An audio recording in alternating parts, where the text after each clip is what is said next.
ప్రభువైన యేసుక్రీస్తు యొక్క పరిశుద్ధమైన నామంలో house of Asian international ministries తరపున ఈ వాక్యం వింటున్న దేవుని బిడ్డలందరికీ హృదయపూర్వకమైన వందనాలు తెలియజేస్తా ఉన్నాం. అందరూ బాగున్నారా? దేవుని వాక్యం వినడానికి సిద్ధంగా ఉన్నారా? ఈనాటి వాక్య ధ్యానం ఏప్రిల్ మాసం 21వ తారీఖు 2026 సంవత్సరం. ఈనాటి వాక్య ధ్యానం ఇర్మియా గ్రంథము 31వ అధ్యాయం 13వ వచనం. వారి దుఃఖమునకు ప్రతిగా సంతోషమిచ్చి వారిని ఆదరించెదను, విచారము కొట్టివేసి నేను వారికి ఆనందమును కలుగజేతును. ఈ వాగ్దానాన్ని దేవుడు ఇశ్రాయేలీలకు అత్యంత కఠినమైన సమయాలలో లేదా చీకటి సమయంలో దేవుడు వారికి ఇచ్చిన వాగ్దానం అని చెప్పొచ్చు. పాపం, విగ్రహారాధన వల్ల దేవుడు వారిని శిక్షకు అప్పగించాడు. అప్పుడు వారు బబులోను యొక్క చెరలోనికి తీసుకుపోబడ్డారు. యెరూషలేము యొక్క నగరం ధ్వంసం చేయబడి దేవుని యొక్క మందిరం కూల్చివేయబడింది.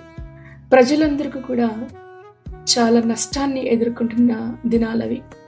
తమ దేశాన్ని కోల్పోయారు, దేవుని మందిరాన్ని కోల్పోయారు. ఎంతో అవమానానికి వారు గురి అయిన సమయంలో దేవుడు వారికి ఇచ్చిన వాగ్దానం, వారి దుఃఖమునకు ప్రతిగా సంతోషం ఇచ్చి వారిని ఆదరించెదను.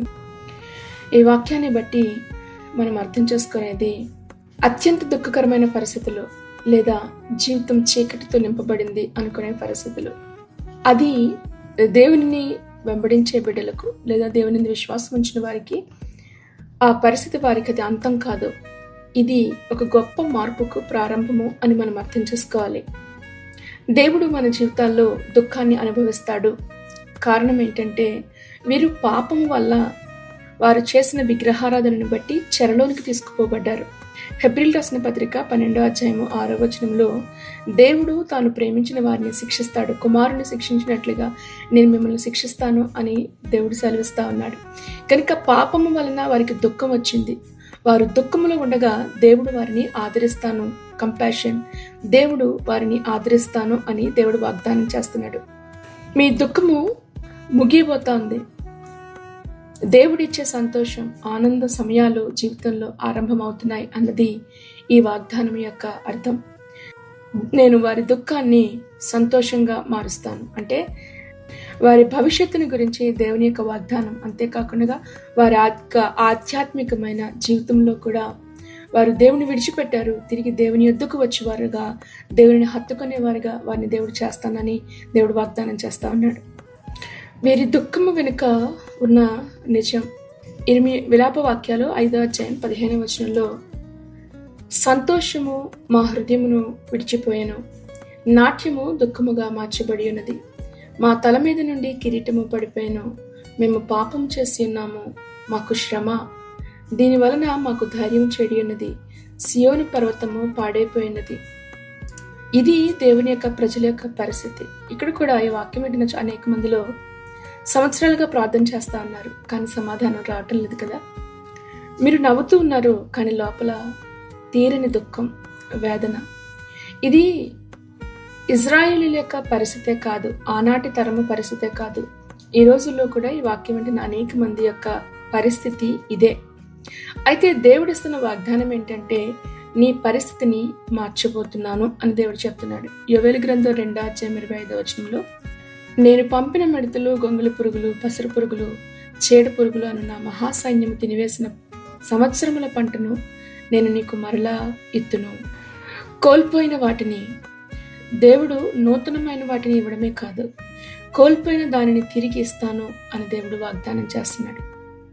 మీకు కలిగిన నష్టం లేదంటే సమయం, అవకాశాలు చూడండి, కోల్పోయిన సంవత్సరంలో పంట తిరిగి వెనక్కి తీసుకొనింది కాలం, కానీ ప్రభు ఇస్తున్న వాగ్దానం, సమయం కూడా, కోల్పోయిన సంవత్సరాల పంటను నేను మీకు ఇస్తాను. అవకాశాలు చేజారిపోయినాయా, సంబంధాలు తెగిపోయినాయా, దేవుడు చెప్తున్నాడు, వాటన్నిటినీ కూడా నేను మీకు తిరిగి ఇవ్వగలను. ఈ రోజున అనేక మంది ప్రశ్న, ఎందుకు మా జీవితం ఇలా ఉంది, ఎందుకు ఇలా ఉంది, అందరూ బాగుంటున్నారుగా, ఎందుకు మా జీవితం ఇలా ఉంది? కారణం, దేవునిని మరచిపోవటాన్ని బట్టి ఇజ్రాయేల్ యొక్క పరిస్థితి ఈ దీనస్థితికి వచ్చింది. ఒకవేళ మీ జీవితంలో ఈ వాక్యం వింటున్న మీరు కూడా గతంలో మీరు ప్రభువుకి చేసిన వాగ్దానం లేదా గతంలో మీరు చూపించిన భక్తి నుంచి వెనక్కి జారిపోయారేమో ఆలోచించండి. విరిగి నలిగిన హృదయములకు దేవుడు సమీపముగా ఉండే దేవుడు. ఎక్కడ విరిగిపోయారో అక్కడ దేవుడు పనిచేయడం మొదలు పెడతాడు. గనుక తిరిగి మీ యొక్క దుఃఖాన్ని ఆనందంగా మార్చుకునే అవకాశం దేవుడు ఇస్తున్నాడు. అదే దేవుని యొక్క సన్నిధి. ఈ రోజుల్లో మనము బబులోను చెరలో లేము, కానీ మనం మన సొంత చెరలో ఉన్నాం కదా. ఎవరికి తగ్గ సమస్యలు వాళ్ళవి. ఉద్యోగ సమస్యలు కొందరివైతే ఎన్నో ఇంటర్వ్యూలు ఎదుర్కొంటున్న ఉద్యోగాలు రావటం లేదని నిరాశ, ఎన్ని ప్రయత్నాలు చేస్తున్న కుటుంబం యొక్క పరిస్థితులు చక్కబడట్లేదనే నిరాశ మరికొందరిది. కుటుంబ సమస్యలు, కలహాలు, అపార్థాలు, ఒంటరితనం, ఆలస్యం, ఫెయిల్యూర్, ఇవన్నీ కూడా జీవితంలో పరీక్షల్లో ఫెయిల్ అయిపోవడం, ఇవన్నీ మన యొక్క బబులోను అనుభవాలు. ఇదంతా మన చెర. మీరు అనుకుంటున్నారు, ఎందుకు నా జీవితం ఇలా ఉంది, ఎందుకు ఈ సమస్యల గుండా వెళ్తున్నారు? ఈరోజు వాగ్దానము ఈ ప్రశ్నలన్నింటికీ కూడా సమాధానం. దేవుడు నీ యొక్క పరిస్థితిని మార్చబోతున్నాడు. రోమీయులకు రాసిన పత్రిక 8వ అధ్యాయం 18వ వచనం, మన ఎడల ప్రత్యక్షము కాబోవు మహిమ ఎదుట ఇప్పటి కాలపు శ్రమలు ఎన్నతగినవి కావని ఎంచుచున్నాము. దేవుని యొక్క మహిమ నీ జీవితంలో ప్రత్యక్షం అవడానికే ఈ శ్రమలేమో. ధైర్యం తెచ్చుకోండి, ఎదురు చూడండి, దేవుని సన్నిధిలో విరిగిపోండి. విరిగిన హృదయాలను ఆయన నిర్లక్ష్యం చేసే దేవుడు కాదు. కుటుంబపు సమస్యలు నీ ముందు నిలుస్తున్నా, నిరాశలో మీరున్నా, ఒక మంచి నిర్ణయం తీసుకోండి. దేవుని యొక్క రాజ్యంను, నీతిని మొదట వెదకండి. ప్రస్తుతపు పరిస్థితిని చూసి నిరాశ చెందొద్దు. బబులోను యొక్క చెర శాశ్వతమైనది కాదు. వాళ్ళు విడిపించబడ్డారు. మీ జీవితాలు కూడా అంతే. ఈరోజు మీరు ఎదుర్కొంటున్న చెర ఏదైనా కానీ అది శాశ్వతమైనది కాదు. దేవుడు ప్రతి దానికి కూడా సమయాన్ని నిర్ణయించాడు. తప్పకుండా విడుదల చేసే సమయాన్ని దేవుడు అనుగ్రహిస్తాడు. దుఃఖంలో ఉన్న దేవుని దగ్గరికి రండి. అదే మీ యొక్క మార్పుకు ప్రారంభంగా మారబోతా ఉంది. పరిస్థితులు మారాలి అంటే మొదట హృదయాలు మారాలి కదా. ఆలస్యంతో ఎంతో మంది అలసిపోతా ఉన్నారేమో. ఇశ్రాయేలీలు వారు ఏడ్చిన స్థలంలోనే వారు నాట్యం చేస్తున్నాడు దేవుడు. వారు కోల్పోయిన దానికి బదులుగా రెట్టింపు ఆనందాన్ని, సంతోషాన్ని వాళ్ళ జీవితాల్లో దేవుడు అనుగ్రహించాడు. నీ జీవితంలో కూడా అంతే. దేవుడు తప్పకుండా నువ్వు ఏదైతే కోల్పోతున్నావో రీప్లేస్మెంట్ బ్లెస్సింగ్స్, దేవుడు దానికి మించిన ఆశీర్వాదాలు మీ జీవితాల్లో ప్రభు ఇవ్వబోతా ఉన్నాడు. దుఃఖం ఎంత మాత్రం కూడా శాశ్వతమైనది కాదు.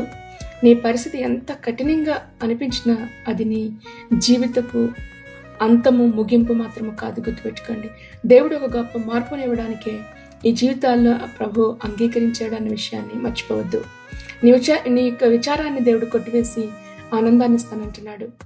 బూడిదకు ప్రతిగా ఆయన పూదండను దేవుడు దయచేసే దేవుడు. ఆనంద తైలముతో నిన్ను ఆయన నింపే దేవుడు. యెషయా గ్రంథం 61వ అధ్యాయం 3వ వచనం ప్రకారం మీ చేతిలో దుఃఖం, బాధ, వేదన ఉందా? అయితే దానినే దేవుడు అద్భుతమైన మహిమ కలిగిన కిరీటాలుగా, పూదండలుగా దేవుడు ఆయన మార్చిపోతా ఉన్నాడు. దేవుడు ఆదరించే దేవుడు. ఎప్పటికీ కూడా మీరు ఒంటరిగా లేరు. ప్రభు మీ కష్టంలో దేవుడు మీతో ఉన్నాడు. మీరు ఏడుస్తున్నప్పుడు దేవుడు నిన్ను చూస్తూనే ఉన్నాడు. నీ దగ్గర ఆయన నిలబడి ఉన్నాడు. కనుక కన్నీళ్ళని వ్యర్థం చేయొద్దు. ప్రభు సన్నిధిలో కన్నీరు కార్చండి. దానికి విలువ ఉంటుంది. నీ ఆనందం తిరిగి దేవుడు నీకు అనుగ్రహిస్తాడు. మీ కుటుంబాల్లో ఏ సంతోషాన్ని, ఏ నెమ్మది, ఏ సమాధానాన్ని మీరు కోరుకుంటున్నారో నిశ్చయంగా దేవుడు అనుగ్రహించే దేవుడు. ఎక్కడ నువ్వు ఆగిపోయావో తిరిగి దేవుడు అక్కడి నుంచి ఆయన మొదలు పెట్టగలిగిన దేవుడు. చెప్పండి ధైర్యంగా, నా కన్నీళ్లు వృధా కావు. దేవుడు వాటిని ఆనందంగా మారుస్తున్నాడని. మీ విచారం ముగిసిపోయిందని చెప్పండి. దేవుడు నీ బాధను సాక్ష్యంగా దేవుడు మార్చిపోతా ఉన్నాడు. దేవుడు మిమ్మల్ని గొప్ప సాక్షులుగా ఆయన మార్చిపోతా ఉన్నాడు. ధైర్యం తెచ్చుకుందా, ముందుకు సాగుదాం. కష్టములో, దుఃఖములో దేవుడు తన ప్రజల్ని విడిచిపెట్టే దేవుడు కాదు. ఈ వాక్యం ద్వారా ప్రభు మిమ్మల్ని అందరినీ దీవించి ఆశీర్వదించును గాక. కళ్ళు మూసుకుందాం, ప్రార్థనలో ఏకీవిందాం. మహాపరిశుద్ధుడైన తండ్రి, మీ పరిశుద్ధ నామమును బట్టి నీకు స్తోత్రాలు చెల్లిస్తున్నాం. ఈ ఉదయకాలం ప్రభాని మీరు అనుగ్రహించిన వాక్య ధ్యానమును బట్టి నీకు వందనాలు. నిశ్చయముగా మా దుఃఖమునకు ప్రతిగా సంతోషంనిచ్చి మమ్మల్ని ఆదరిస్తానని వాగ్దానం చేస్తావు దేవా. అవును, మేము విచారించటం వలన మా ఎత్తు మూరడి చేసుకోలేము, కానీ నీ ఎద్దుకు మా దుఃఖాన్ని తెచ్చినప్పుడు దానిని సంతోషంగా మార్చే దేవుడు. రూపాంతర పరుస్తానని నీ బిడ్డలకు నిలుస్తున్న వాగ్దానమును బట్టి నీకు వందనాలు. కృంగిన స్థితిలో ఎందరైతే నీ బిడ్డలు ఉన్నారో నిశ్చయంగా వారిని జ్ఞాపకం చేసుకో, ధైర్యపరచండి, బలపరచండి నాయనా. నీకు వందనాలు. భయంకరమైన ఒడిదుడుకుల మధ్యన ఇదిగో ప్రభా జీవితాలు కొనసాగుతూ ఉంటుండగా నిశ్చయంగా నీ బిడ్డల్లో ఆదరణ, ఓదార్పు, నెమ్మదిని ప్రభ మీరు దయచేసి ఈ వాక్యం ఉంటున్న ప్రతి ఒక్కొక్కరి పైన కూడా నీ సన్నిధిని విడుదల చేయండి. నీ అభిషేకంతో నింపండి దేవా. సమాధానం, నెమ్మదిని దయచి ఎండిపోయిన ఎముకలలోనికి నీ జీవాన్ని పంపించండి దేవా. సహాయం చేయమని అడుగుతూ మరొకసారి నీ బిడ్డలు చేస్తున్న ప్రతి ప్రయత్నాలను కూడా మీరు దీవించి ఆశీర్వదించండి. దుఃఖకరమైన ప్రతి పరిస్థితిని సంతోషంగా మార్చండి దేవా. ఎక్కడ వారు అవమానించబడుతున్నారో ఘనతకు కారణంగా నీ బిడ్డల్ని మీరు నిలబెట్టుకోబోతున్నందుకు వందనాలు చెల్లించుకుంటూ ఉన్నాం. మరొకసారి దేవ వారి కష్ట సమయంని గొప్ప సాక్ష్యంగా నువ్వు నిలబెట్టమని అడుగుతూ నీ కృప కలిగిన హస్తాలకు వారు చేస్తున్న ప్రతి ప్రయత్నాలను అప్పగిస్తున్నాం. ఈరోజు నీ బిడ్డలు చేస్తున్న ప్రయత్నాలు, ప్రయాణాలు ప్రభ మీరు సఫలపరచండి. ఆరంభిస్తున్న ప్రతి కార్యాల్లో కూడా మీరు తోడేండి, నడిపించండి. అనారోగ్యంతో వారిని మీరు ముట్టి స్వస్థపరచండి. ధైర్యం చెడిన వారికి ధైర్యాన్ని అనుగ్రహించమని అడుగుతూ మీ కృప కలిగిన హస్తాలకి ఇదిగో 10th క్లాస్ రిజల్ట్స్ని అప్పగిస్తున్నాం ప్రభా. నిశ్చయంగా రిజల్ట్స్ కోసం ఎదురు చూస్తున్న బిడ్డలు మంచి మార్కులతో పాస్ అవడానికి సహాయం చేయి. అద్భుతం జరిగించి మేలు చేసి నడిపించమని ప్రభు యేసుక్రీస్తు నామములో ప్రార్థించిన బిడ్డల్ని దీవిస్తున్నాము తండ్రి. ఆమేన్, ఆమేన్, ఆమేన్. ప్రభు యేసుక్రీస్తు కృప మీ అందరికీ తోడయ్యండి, నడిపించును గాక. ఆమేన్.